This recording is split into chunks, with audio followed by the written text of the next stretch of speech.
and I'd like to introduce your moderator for today, and that is Christina Cleveland, Senior Director, Talent Development Solutions at Canadian Management Center.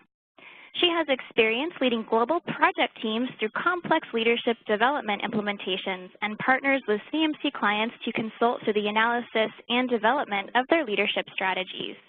With that, Christina, the floor is yours. Thanks so much, Jess, and hello, everyone. Thank you for taking time to participate in today's session with you. With us, influence is such a critical topic, regardless of what role you play inside your organization, the level that you may be at. So we're really excited to go through today and give you hopefully some strategies and some tips that you can start to apply immediately back on the job to improve your ability to inspire action and to get buy-in. For those of you who are familiar with Canadian Management Center, we'd like to welcome you back to our webinar series. And for those of you who are new to CMC, we're a national organization that's focused on preparing the next generation of leaders to thrive in tomorrow's marketplace. So we deliver a number of open enrollment programs across the country as well as in-company sessions. And we do offer webinars on an almost monthly basis to provide our clients with access to information on topics that are relevant and of interest to you. So we're thrilled to welcome you today and invite you to join us in the conversation as well by participating online. We will be inviting some engagement from you through today's session, but if you are on Twitter, you can follow us at Canadian Management and use the hashtag today CMC events. You will also, after today's session, receive a recording of the webinar. So you'll receive an email that will give you a link to the recording and also give you a visual of the slides. So I know that there's already been some questions that are coming in about that, so you will get access to a recording of today's session. And I am not alone today on the line, so I'm thrilled to welcome our speaker today, Amy Karam, who's a facilitator with Canadian Management Center. Amy is a sought-after author, speaker, and consultant and brings over 15 years of experience in marketing, sales, and business development. So areas in which you have to definitely have some strong influencing skills, which she has certainly honed and now trains sales teams, executives, as well as program and project managers on how to build their influence. Amy has an international MBA and Bachelor of Business Administration, and she's completed the Innovation for Economic Development program at the Harvard Kennedy School. She's also a corporate instructor for Stanford's Professional Development Center. And in recent days, Amy is gaining recognition with the publication of her new book last year, The China Factor, Leveraging Emerging Business Strategies to Compete, Grow, and Win in the New Global Economy. So quite an influential force herself. We're excited to welcome Amy and her expertise today to give us some insights on the topic. So Amy, I'm going to turn things over to you so that we can get started on what we want to cover today. Thank you so much, Christina. I'm really excited to be here.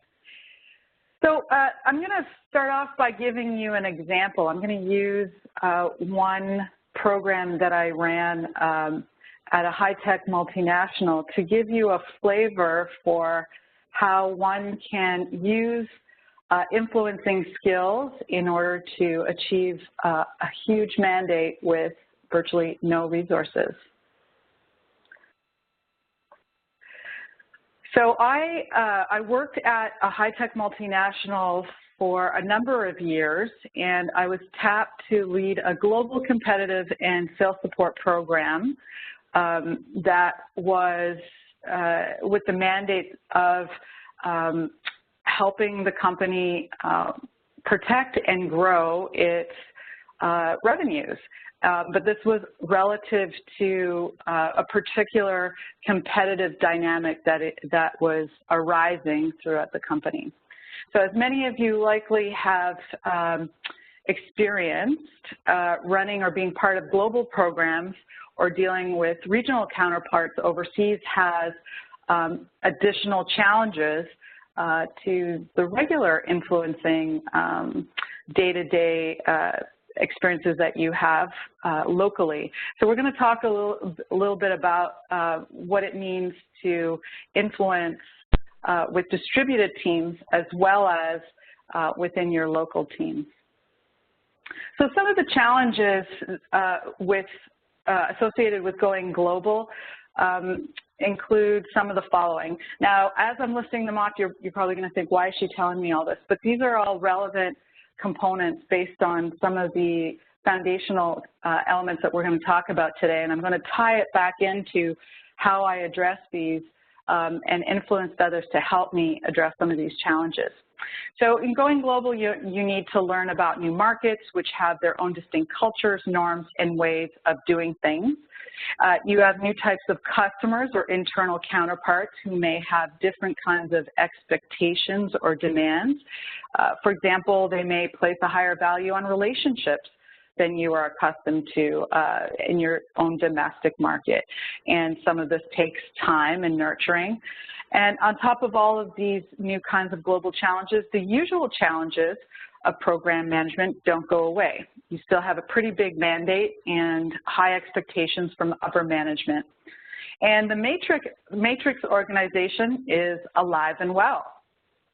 And you are not given any direct resources, nor much budget, if any at all. More and more these days, managers don't own resources, whether it's project managers, program managers, or even individual contributors. A lot of times the mandates that were assigned are not achievable as one person. So the power of influence comes in very handy.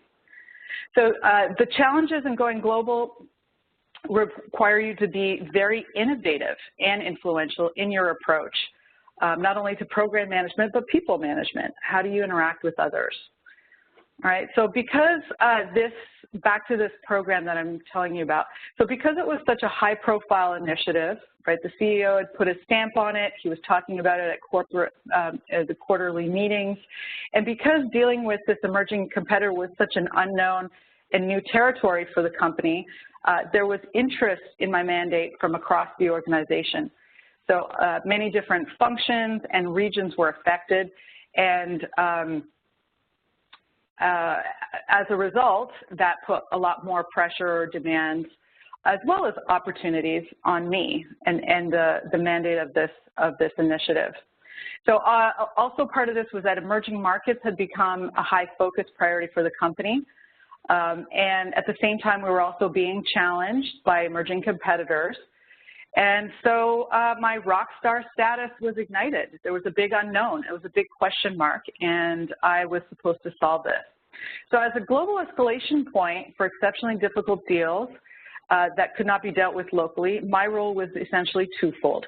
First, I was to assist the sales teams all over the world in addressing and winning these challenging cases, but they had to be strategic deals. And then the second part of my role was to report up to executive management as to what was taking place in the field, and also what resources did they need? What did we as an organization need to do and potentially do differently in order to be more successful in protecting and growing our revenues? So there it is. And of course, if that wasn't enough, management had high revenue expectations of me. So not only did I not get a budget, but I had a revenue target in terms of what I had to protect. So we are going to address a lot of, how was I successful in this program with no resources, and then ultimately, how did I recruit people across the organization to help us achieve this success? So next slide is generally what we're going to cover in the class, in this webinar. Learning the essential building blocks of influencing individuals and outcomes. We're going to talk about 5 key building blocks. We're going to look at ways in which you can influence and increase your ability to influence. You're going to learn how seeing the big picture affects your ability to influence up. Now, this was key for me in my program and in other programs. People really like to see the vision and the mission and be part of something bigger, the why. And especially when you're in very intelligent organizations, in thinking organizations, you're often challenged with the why. People don't often just do as they're told anymore. And then gain strategies to involve key stakeholders and get commitment. And stakeholders is it's a big word, it's a big web of constituents. And I encourage you, and as we're going through this, I'd like you to think about all of the stakeholders that you're responsible for.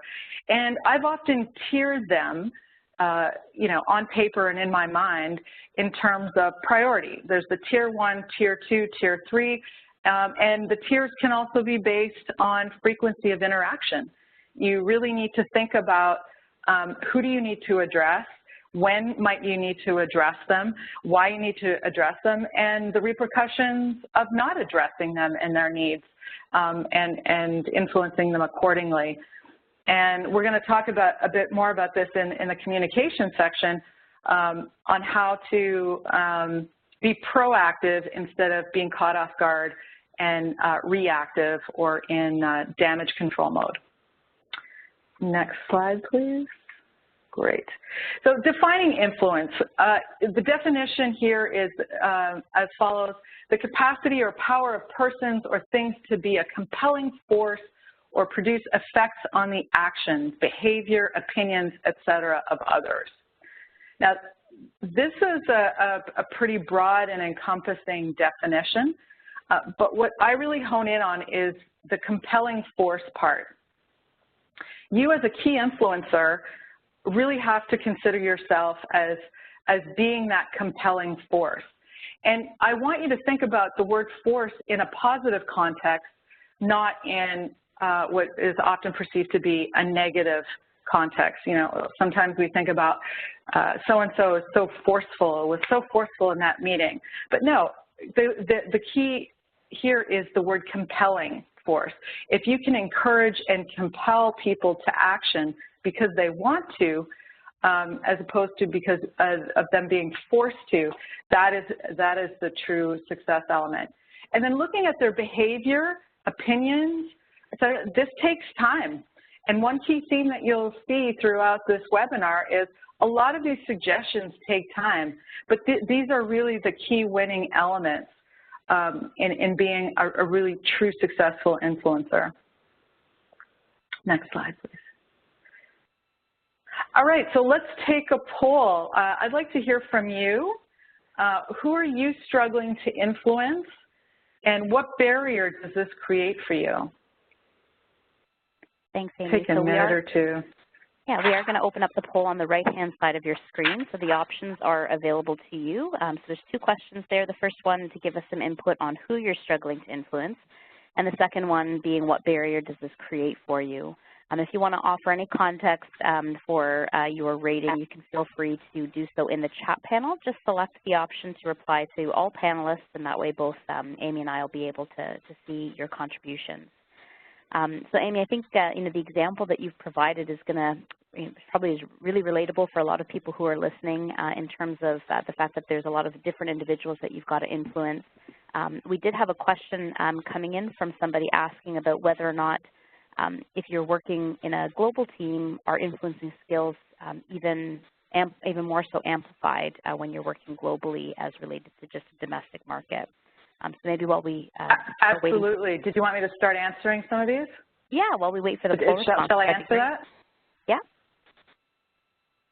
Yeah. So I absolutely. It's incrementally, exponentially more challenging because not only do you have to deal with the distance challenge, so you have time zones, so you can't necessarily communicate with counterparts abroad in a reasonable time frame necessarily, depending on where they are.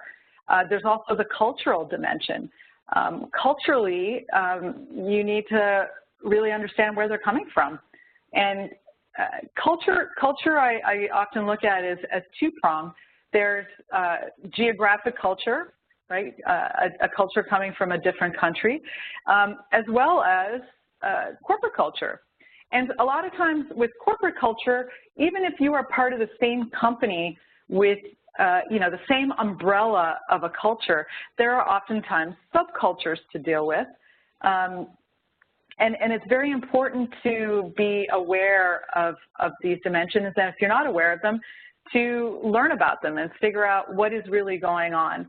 And then also, even more critically important is to learn about the geographic cultures, because that is hugely important in you figuring out how are you really going to get to this this constituent, this stakeholder, or even this group of people.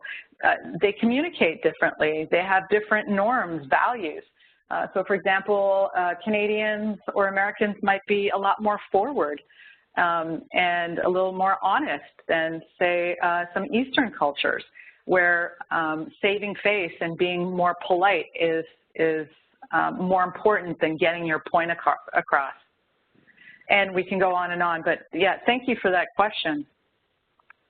So, Amy, the results are in from the poll. So in terms of who those of you who are participating today are struggling to influence, looks like the -- response, Amy, is D, people I don't have formal authority over, with a close second option being my leader or senior leaders at 32%. And in terms of what barrier this creates, we've got a tie at 27% can't achieve the results or slowed productivity, which are definitely related, and second to that being low collaboration. So, Christina, can we just pause on this one? I know I've planned to talk about this throughout the presentation, but let's maybe address these in real time and bring them up again. Is that okay? That's great. Yeah, so these are key. So I'm glad that you corroborated my experience and my observations of the last 20 years. Certainly, people I don't have formal authority over, and I teach classes and at CMC and outside of CMC on this.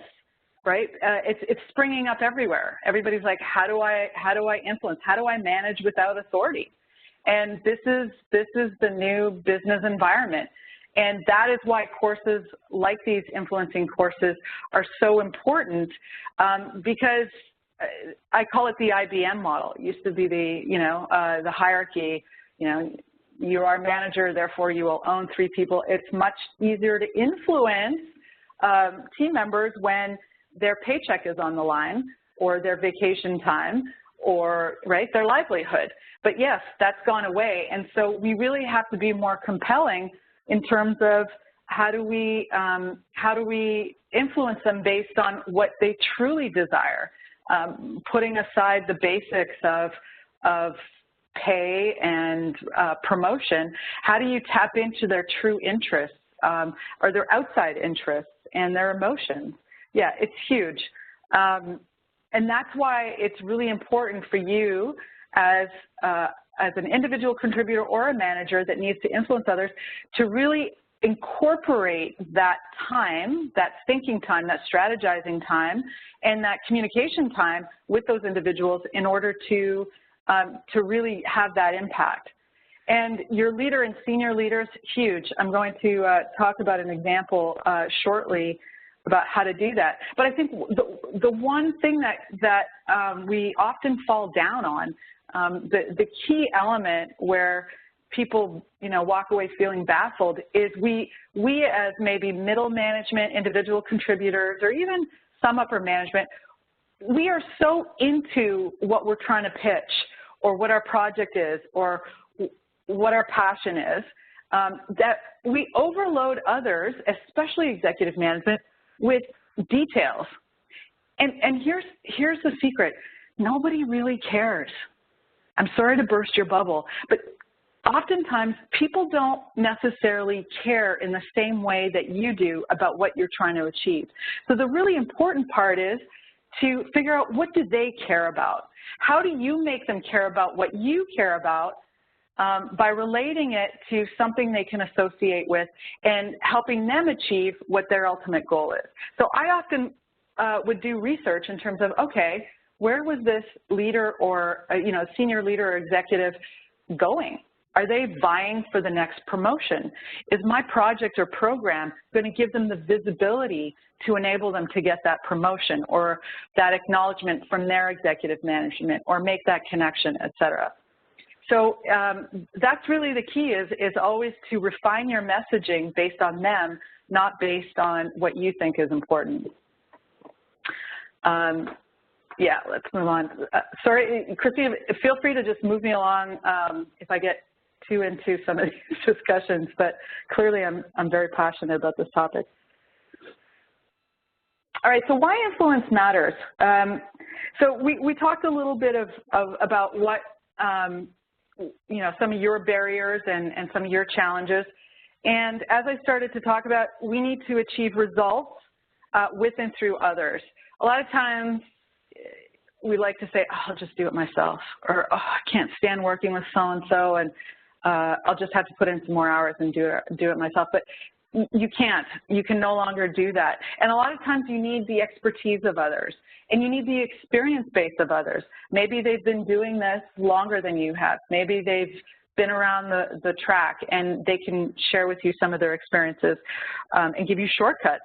So we need to work through others, and especially with global teams, especially with distributed teams, it's really important to get those global results by tapping into your regional counterparts. And then, as I mentioned already as well, flatter organizational structures call on the ability to influence without formal authority. It's no longer the hierarchy and dictatorship models that we're used to before. Okay, so this enforces collaboration, and even though a lot of corporations profess you know, collaboration to be one of their key tenets, what they forget to tell people is that it takes a heck of a lot of time to do. You know, inviting different perspectives and asking people what they think and tapping into ideas and opinions, this takes time. And so we're all strapped for time. We're always rushing to the next thing. Our list of action items is super long. But it's really important to recognize that this investment of time, and a lot of times it's upfront and ongoing, it's really important to do this sooner than later because it only has a multiplier effect in terms of the outputs. And again, as I mentioned in my program, and I'm sure you've experienced in yours, your mandates are much larger now, right? The expectations from management and from corporations is huge, and from, you know, even government organizations. It's hard to do on your own. So perceptions of leaders are no longer based on your level either, right? They don't say, oh, you're, you know, you're just a junior manager or an individual contributor and go easy on you. They give you the mandate and they say, hey, let's see what you can do. How can you influence the outcomes of this? Next slide, please. Great. So this is also a really key point. Influence isn't about getting what you want. And you're like, oh, great, now I have to not get what I want and spend all this time to do it. But it's really, I like to summarize this as really looking at mutual interests and mutual benefits. So when you're focused on getting just what you want, it has, you know, a little bit of a dictator context to it or connotation to it. So influence is really about getting people to want to do what you're suggesting or recommending.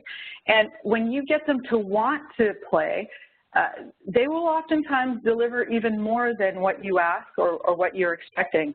So that starts with understanding the needs and interests of the people you're trying to influence, and also differentiating between influencing and manipulation or even persuasion. A lot of times people are like, oh, I don't want to, you know, that's so manipulative. Or no, it doesn't have to be if you really truly have the other person's intention in mind, right? Because most of the time, people aren't motivated to do what you want them to do. And most people don't share your sense of urgency, and they're really, really busy with their own priorities. They're usually overtaxed, and they're like, you know, looking at you thinking, why should I? And one key example that comes to mind for me in running this global program is I had to recruit, because it's a high-tech company, technical subject matter experts, right? The TMEs, the technical marketing engineers. And they knew the product inside out. So because my mandate was so huge, I had to know what the competitive differentiators of all of our products were across our product line. And we had a number of products. So it was really important for me to tap into these subject matter experts that knew the product inside out and that could do the competitive testing that I needed to help my sales teams win business at the end of the day. So these technical SMEs were very much in demand. And the better they are, or they were, the more requests they received. So here I come asking them to be part of my virtual team. Hey, do you want to come and, spend 8 more hours a week in the lab to create the deliverables that I need you to create? And by the way, I have no money or maybe the occasional bonus, but it's maybe $1,000 every quarter. And I know that you're already working at 110%, but hey, how about, you not seeing your family for another weekend a month and playing on my team? Doesn't sound very appealing. So I had to get very smart about how do I get the subject matter expertise on my team, because I needed them to be successful in the mandate for the company. And so I would look at things like, okay, well, sometimes they were hardworking engineers, but maybe looking for a promotion, but their boss wasn't giving them the visibility. So my value add, or my influencing leverage would be, well, I can give you visibility because this is a high-profile program. My office was based in the CEO's building, right? I was on the floor under the CEO, so they knew that I had executive management support in their ears, and I knew that I could put in a good word. So if they did good work, I would give them the visibility through a public email or escalate it up to executive management, recognizing them. So, right, that was one aspect that I could use because that was in their interest. It wasn't, please do my work. It was, how can I help you achieve your goals?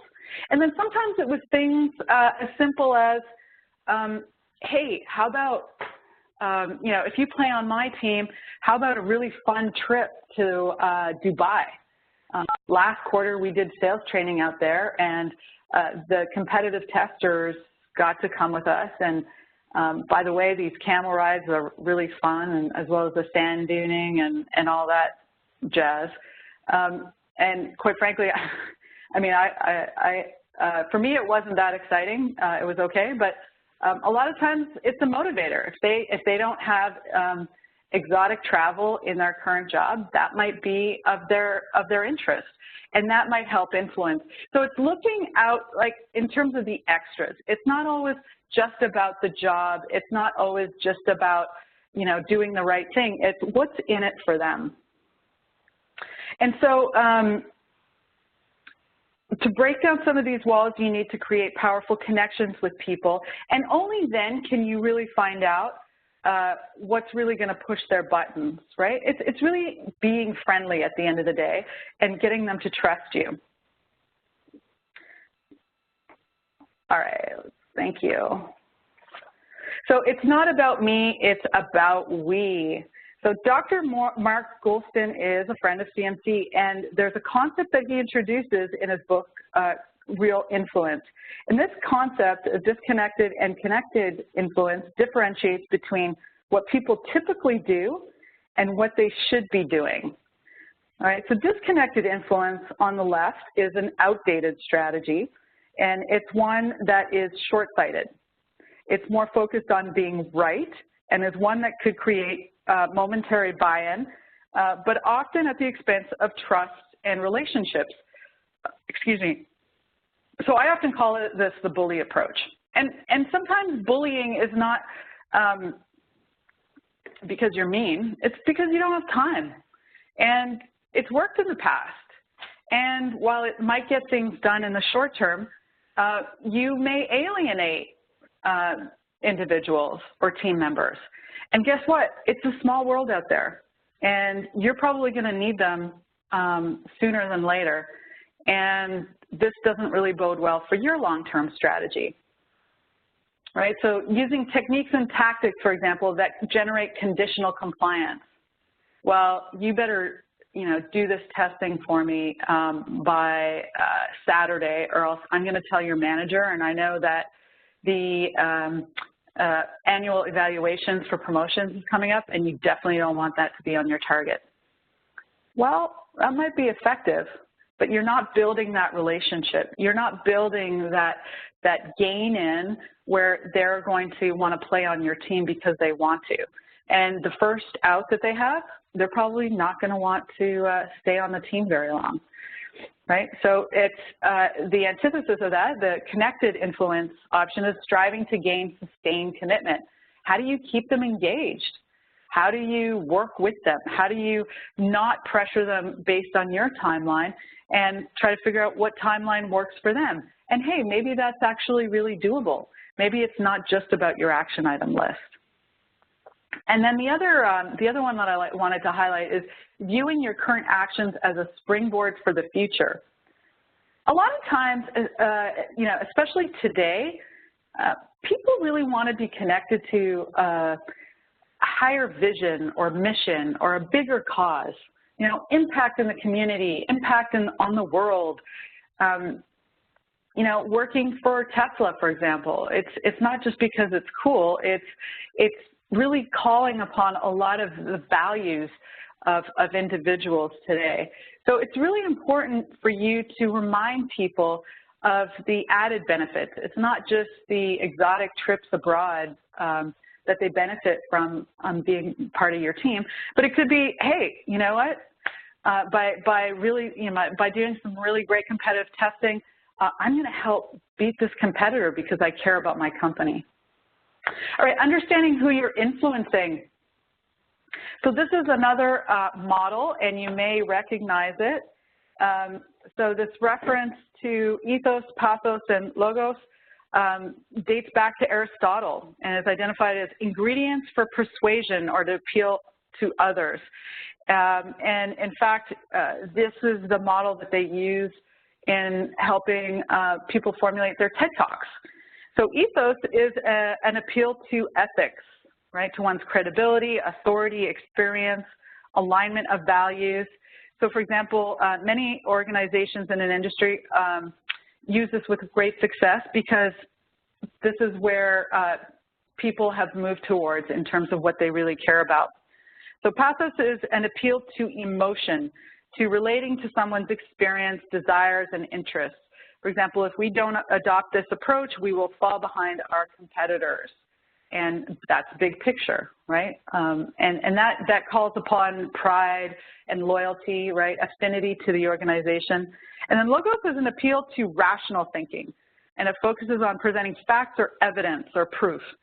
So for example, we conducted a rigorous analysis that supports this approach, so naturally it just makes sense. So in many cases, you need a combination of these elements in order to influence an individual. But in other situations, the individual may relate better to one or even one of these, or even just a combination, not just a combination, but one over the other. So at the end of the day, having understanding of what they need to hear, see, feel, believe is critical to mapping out how to present or share your perspective. So in one workshop that I was giving on this, we were talking about how to communicate and thinking it through, and I gave them a case study. And one of the participants came up to me at break, and he whispered to me, he goes, Amy, do you really take this much time when you send an email, right? Like, does it really take this much time? And I said, yes. That's why I hate doing email, right? Sometimes it's easier to just talk things through. But yes, if you are going to be truly effective in an email, you have to think about all of these nuances. How are you calling upon these sentiments? Is your tone really positively compelling them or otherwise, right? And are you calling on the things that they care about, all right? So when you're in a position to influence up, it's even more critical to gain the insight into what type of information is going to connect with their priorities and ultimately get their attention. So I mentioned earlier that I was going to tell you about this influencing up example. And in my global competitive program, it was really important for us to get the government affairs people involved, because this competitor was challenging us using political influence. Talking about influence, they used political influence in order to influence business sales. And by doing so, it kind of threw us off guard, because we were very big on selling based on our technical superiority. And so my job was, well, actually I took it upon myself to talk to the Senior Vice President of Government Affairs and say, hey, we really need your political or government influencing, and we want to move your activities from just looking at policy influencing to how can you use your influence for our sales teams. And so this was a big shift. So in fact, I had met with the Vice President of Emerging Markets, and I had asked him, what do you really need? And they really needed this aspect, and he said, good luck, because this is not part of her mandate, and we've asked her before and she doesn't move on it.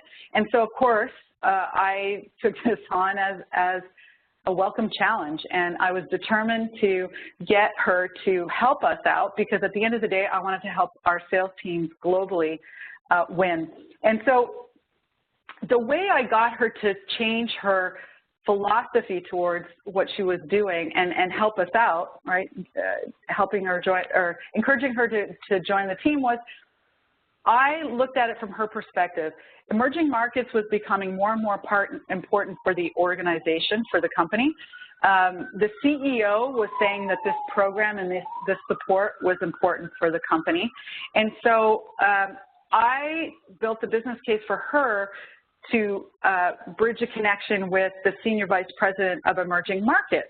So by helping her demonstrate that she was helping the Emerging Markets Senior VP, who was currently, which was currently a big thrust and a big mandate for the company based on the CEO top 5 priorities, that was an encouragement for her to participate.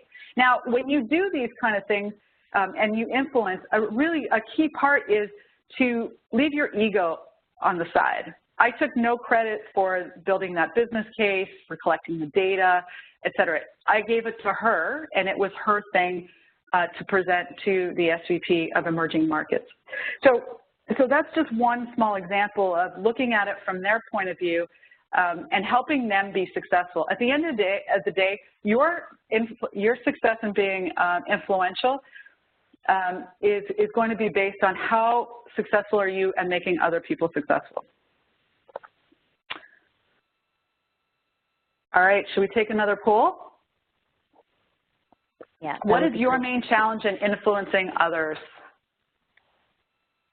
So again, we're opening up the poll on the right-hand side of your screen, everyone. So we're just curious on getting some insights from you about your main challenge. Just based on the information that Amy has shared with us, she's given us some great examples. And Amy, there's been some commentary coming in on the chat panel. People certainly agreeing with you that mandates are expanding, timelines are shrinking, the ability to be able to engage resources and have them want to work on your project or initiative is becoming increasingly difficult. So this will be really helpful in getting some context from the group on their main challenge in influencing other people. So we've got the first option A is being people stuck in their own position, B, miscommunications or misunderstandings, turf wars or silos, lack of familiarity with the audience, or resistance to something new. And some people commenting in the chat panel that they would like to see the option F, all of the above. So we yes, I noticed that. That. I wanted to also address, I think it was Inga's comment. Would you say it's all about the question coming from the person or team, what's in it for me? Yes, absolutely. You always have to think about what's in it for them, right? So before you present anything, you tell them, this is what's in it for you. In fact, I was always a little bit surprised when people just came right out and said that. Because you know that 80% of the time when people are listening to you do your pitch or present something, they're thinking, why should I? What's in it for me, right? So yeah, absolutely. Think about it and come right out and say it so that you can get their attention sooner or later. That's great. Just so we can go ahead and close out the poll, we can see where the majority of our responses came in. And Ellen, yes, you're right. I think that some timelines are definitely getting shorter, but we are expecting results faster as well. Absolutely, it's not getting easier for sure. Oh wow, look at that. We've got close 3 bars, but 2 closer ones. So resistance to something new. Oh yeah, huge. Turf wars and silos. Yeah, so this is also huge, and it's really important for you to try to break these down. But in all candor, a lot of times it's compensation models and reward systems that enable that. Why should they, bring their walls down? Why should they share and collaborate if the compensation or the reward system benefits them in that way? So, you have to kind of think of the bigger picture of the why, and sometimes if you can influence that, maybe like the compensation or reward system, that might help you accelerate the breakdown of the silos. And the turf wars, building the opportunity of cross-collaboration and the reward system for demonstrating that cross-collaboration. Are we moving on, Christina? Yeah, I guess in time, right? Yeah, we definitely want to get through the 5 building blocks. For sure. Sorry about that. Okay, let's move on. So let's take a look at the 5 building blocks of influence. Let's just get to the next one. So the first one is credibility, and this is huge. You really have to have people believe you when you say that you're going to do something, and you have to do it. And if you don't do it, acknowledge it and tell them why. So it's something that is earned over time, and the criteria for earning it will vary from person to person. So some people are more skeptical, for example, or have had bad experiences, so it's really important for you to gauge how long it'll take for them to get on board. So people who have earned credibility are accountable for their behavior and actions, and we're usually confident in people who have built strong credibility with us. So what kind of things would diminish it? Not following through, a focus solely on self-interest, withholding information, lack of transparency, not being accountable, being closed to input, right? Very autocratic approaches here. And so, but when you have credibility, you create safety with others, so they are more open to share information and insights. So one small example came to mind when I was preparing for this, and as the corporate leader, I had a lot of influence, but there was also a lot of question marks with the regions. The regions were really important for me to gain their support, because there's no way I could do what I needed to do on my own, and I really needed their input as well as them taking the ball and running with it. So I would have biweekly meetings, or meetings every 2 weeks with the regions, and the Asia Pacific region was having some challenges. There was some tensions, and this was at the beginning of my program, and I wasn't quite understanding what was going on, but I knew something was going on, and there was some conflict. And so I tried to bring it up on the call. It didn't happen. But somebody same time me afterwards, right? They messaged me and they said, hey, I'm sorry I was really quiet on the call, but I'd like to tell you what's going on, but I really need to know that I can do this in confidence. Now, what he was about to tell me was going to solve a big problem that we were trying to solve. Okay, there was a big barrier, there was a big stopgap, but it was really important for me to assure him that telling me what was really going on was not going to implicate him, and B, showing that, building my credibility by not blowing him out of the water or exposing him as the source for my information. So I took the time to be very creative about how I went about solving the problem without demonstrating that there was an informant, if you will, right? So just one small example of, and after that happened, he became a trusted advisor or source for me to tell me what was really going on, because I proved to him in a public setting that I wasn't going to call him out or expose him. Next slide, yeah. So curiosity. Curiosity means having a genuine interest in other people and perspectives. It's an approach that can increase our capacity to see things from another point of view, and it's about asking good questions to gather information. Now, when we start from a position of being curious, we can start with an objective view and a willingness to understand and listen. Now, some of you are maybe thinking, this is small talk. I don't like chitter chatter. I don't like taking the time. I don't really want to find out about their family and if they went to the soccer game this weekend, right? But this is really important. And just from a power of influence, look at it from this perspective. A lot of people don't take the time to be curious about others. So what an advantage for you if you actually show interest in someone. Imagine the kind of information you could gain and the trust you could gain and the ally you could gain just by showing this person the attention that they don't often get, let alone all the other pluses and the usual benefits of communicating. So sometimes there are invisible barriers at play that require that we deepen our understanding in order to move forward. And you may have heard of the 5 whys, right? By being curious, you keep asking why, you dig deeper, and you find out what people's true interests are, right? And we probably don't have time to talk about positions and interests necessarily today or here, but it's really important to understand not only where they're coming from, but why are they really having that position. And only then can you be truly influential, because oftentimes positions are not entirely representative of their true interests. So by being curious, you can really delve deep into the true and key influencers for individuals. Next slide, please. Building a connection. So that's about deliberately building relationships. And I can't emphasize this enough. So one of the questions earlier was about different cultures and being able to influence and even collaborate with global teams.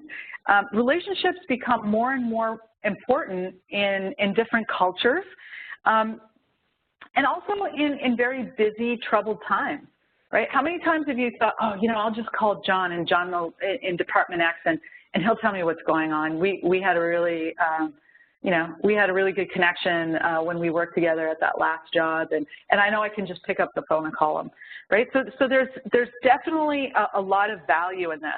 And then a small example to tie back to my global teams and influencing outcomes. As I just mentioned earlier, I was hugely dependent on my sub-teams in the regions. So I had representatives driving the program locally. And so in Asia Pacific was a big and important region for us as well. And the individual who was running it, Bob, was working really hard. And he had created a lot of things. He created a lot of deliverables and infrastructure and gotten the team together, but he wasn't getting the visibility that he wanted from corporate.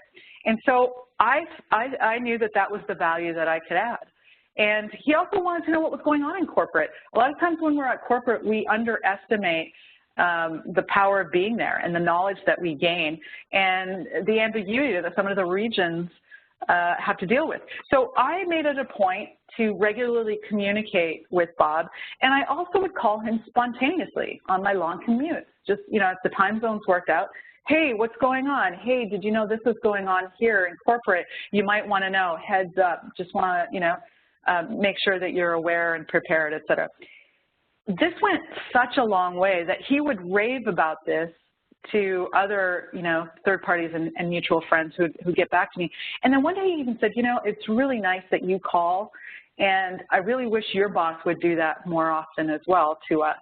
So as something as small as a phone call and this, what we call idle chit-chat often goes a long way. Next slide. So communication, this is a huge one, and it's so important. It's so important to identify the modes of communication that your constituents appreciate and want. Communication also involves tone. And there's also frequency. So as I mentioned at the beginning of the talk, it's really important for you to identify all of your key stakeholders and even prioritize them and tier them out, tier 1, 2, and 3. So you can figure out how much influence and energy you need to spend on different stakeholders. And once you figure that out, it's really important to understand what is the best way to reach them. And a lot of times, you know, we take a lot of energy and effort to write these very long and detailed emails. It's like, no, a lot of people don't have time to read emails. I was so busy when I was supporting Senior Vice President of Services. My mandate was, again, very huge. I had 2 departments to run. And I told my key stakeholders, I don't read email. I only read email from 3 to 5 people. And if you need me to read your email, you're going to text message me, and I will take a look at it. But just so you know, I care about you, but that mode of communication doesn't work. So it's really important to figure out how do you communicate with the key people that you're looking for. And I'm sure you've sent out action items, for example, and you've wondered why people don't get them done. Well, did you really get their buy-in? Did you ask them that, you know, was this action item something they wanted to do, right? And then we could go on and on about cultural differences and how to communicate with them. The last one is commitment, number 5. So commitment would be seen as a desired outcome of influence, and it's about what you will do. It's not only about what you will do, but it's also about what the other person or party will do. And it's about committing together to the same end goal. And it's about increasing willingness, getting engagement, increasing support, achieving buy-in, and it's especially about follow-through. So this is really where the heavy lifting comes in. A lot of times we sit in meetings and people do the head nod, yeah, I'll do it. But are they really committed to do it? Did you really get them in terms of the what's in it for them, right? The why. Why is it really important for them to commit and execute? Because their list of to-dos are so long. So it's really important to ensure that the commitment is sincere, genuine, and that you both follow through. And a lot of ways that you do this is, you know, giving public recognition.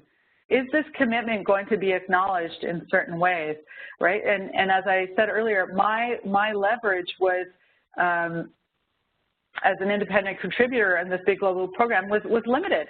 So I had to commit to follow through to giving people exposure. When I bothered or asked the sales team for certain elements of information, I needed to follow up with them and make sure they knew that I was doing something with that because it took time out of their day.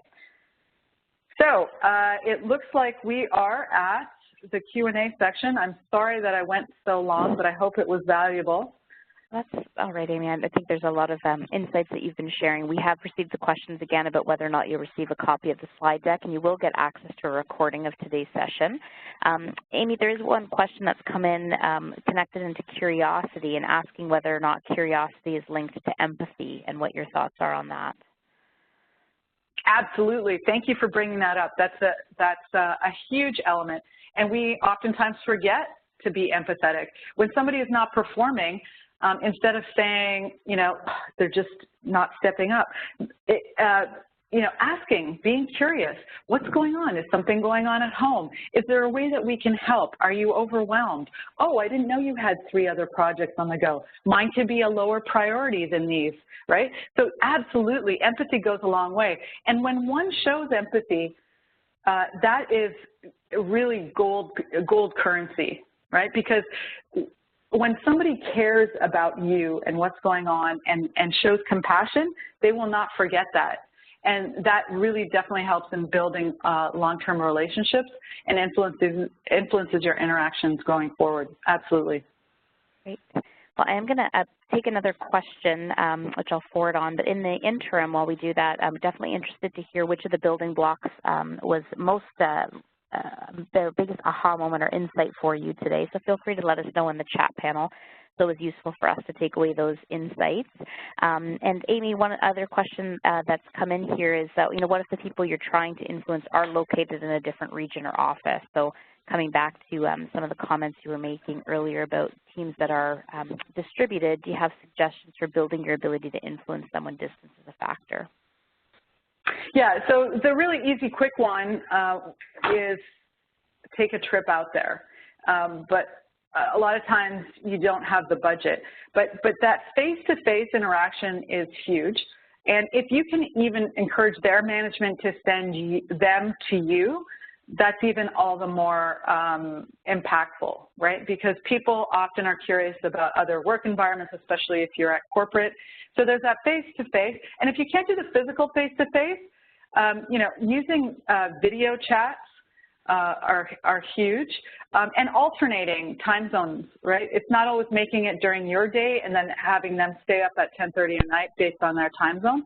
But the courtesy of shifting that time, that's helpful. The other aspect is sending oftentimes things in writing as opposed to always having conference calls, because sometimes there's a language barrier, and it allows people to process your information in their own time, or find somebody to help them interpret some of it if need be. And then you can have a conversation to answer questions. That helps them feel capable, and it makes it much more productive. Great. Thanks, Amy. There was a question for someone coming in asking a little bit more about positions and interests. I just wanted to make the connection for you that we do cover that in more detail in our influencing workshop, as well as in getting results without authority. So those details are available to you. And as Jessica mentioned, when we open the session, we do have a special promotion for those of you who are participating in today's session. So you can see it on the screen for details, and of course we'll follow up with an email with related details for you. We also welcome you to take a look at our website at cmcoutperform.com to get access to some additional resources that might support you in building your influence. But Amy, I definitely want to thank you for taking the time to share your stories and experience and insights with us as it relates to the topic of influence. You've got so much experience behind you to be able to have that credibility. We're certainly curious about the insights that you shared. So thank you for taking the time to be with us today. My pleasure. I had a good time. Thank you for having me. For those of you who are looking for details to record and track PDUs, the details are on the screen for you, so you can follow up to claim one PDU in the leadership category. And of course, we are always interested in hearing from you in terms of what other webinar topics you're interested in. Some of you are asking questions that are certainly connected into other topics, whether that's influencing up to your leader, looking at how you engage employees or different motivation tactics. We'd love to hear from you on the topics that are going to be of most relevance for you. So please feel free to give us a shout out in the chat panel and let us know what you think. But otherwise, that brings us to the end of today's session. We thank you so much for joining us, and wish you the best of luck in your approach to influencing others to get buy-in and inspire action. Thank you.